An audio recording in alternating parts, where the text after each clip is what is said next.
La plupart des gens ne vous le diront jamais, mais il existe une technique psychologique si puissante qu'elle peut pulvériser l'ego de n'importe qui vous manque de respect. Et cela, sans jamais crier, lever la voix, ni perdre votre calme. Mais attention, c'est sans doute la chose la plus toxique que vous verrez aujourd'hui. Alors, si vous êtes sensible, quittez cette vidéo maintenant.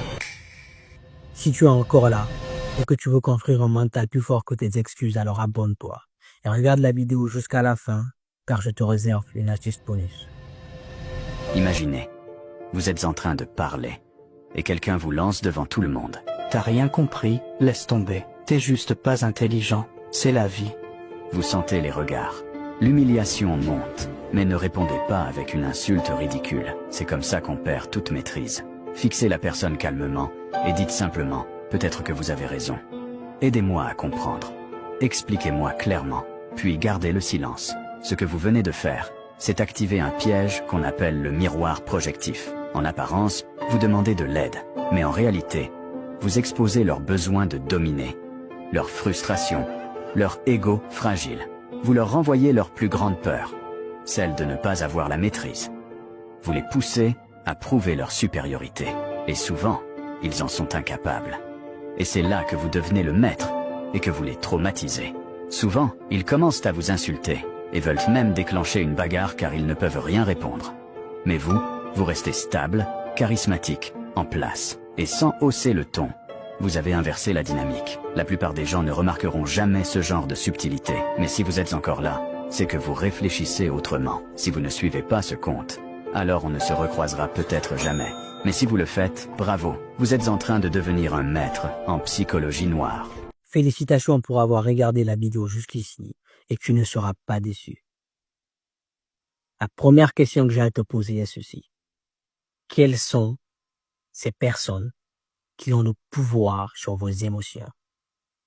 Quelles sont ces personnes qui savent quoi dire pour vous mettre en colère, pour vous frustrer, pour vous faire pleurer, ou pour vous faire changer d'une émotion à une autre? Identifiez ces personnes, car elles sont les plus susceptibles à vous manipuler.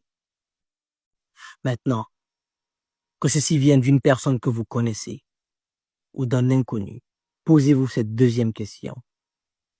Quelle émotion cette personne veut susciter en moi? Une fois que vous comprenez quelle émotion elle veut susciter en vous, et vous produisez l'inverse de cette émotion, la personne commence à devenir confuse et sent qu'elle perd en pouvoir, ce pouvoir qu'elle avait de manipuler vos émotions. Et pour les personnes, ce pouvoir qu'elle a de manipuler votre émotion à sa guise. Et à partir de cet instant, vous commencerez à ressentir une différence. Et cette différence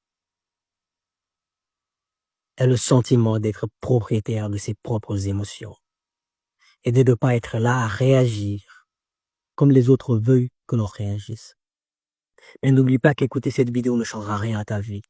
Par contre, noter, se poser la question, chercher, changera quelque chose à ta vie. C'est aussi comme ça que se construit le succès.